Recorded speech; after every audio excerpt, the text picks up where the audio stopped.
প্রেম করে আর বিয়ের সময় আসলে ফ্যামিলি কথা বলে ভাগতে চায়, বুঝবা দাল মে কুছ কালা তো জরুর হ্যায় ইহাঁ পে।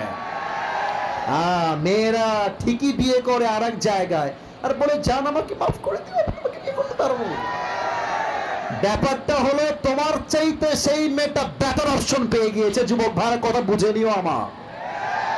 আর মেয়েরা আজকালকার বেটার অপশন পাইলে বুইরা টাকলার সঙ্গে বিয়ের পিড়িতে বসে যায়।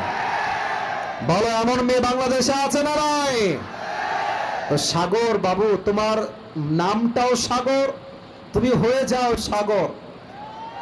একটা দিয়ে চলবে না, আমার চারটা বউ দরকার, তবে হারাম না হালাল দরকার আমার, ঠিক কিনা বলে? বেটা ছাড়তে পারছি না, থাকতে পারছে না, কাপুরুষের কথা। বীর পুরুষ বলবে যেই মেয়ে আমার কপালে নাই বাস নাই, ওকে নিয়ে ভাবা 2 পয়সা টাইম আমার কাছে নয়। দুনিয়ায় মেয়ে তো একটা নয়, কয়েক কোটি সুন্দরী মেয়ে বাংলার মাটিতে আছে। যে মেয়েটা আমাকে ছাড়া থাকতে পারে, ওকে ছাড়া আমি শুধু থাকতেই পারি না, সুখে থাকতে পারে। এই মেয়ের চ্যাপ্টার ক্লোজ করে দাও।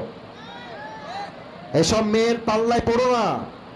এই মেয়েরা খালি টাকা খায়, বিকাশে টাকা নেয়, ফ্লেক্সি লোড নেয়, রেস্টুরেন্টে খাওয়ার সময় একসঙ্গে খায়, বা বিয়ের সময় ধোকা দেওয়া বিয়ে করে ফেলে, ঠিক কিনা বলে? আল্লাহ সাগরকে হেদায়াত দান করে পড়েন সবাই আমিন। তুমি মিয়া সাগর, তোমার কাজ হলো কুয়ার ব্যাঙের মতো।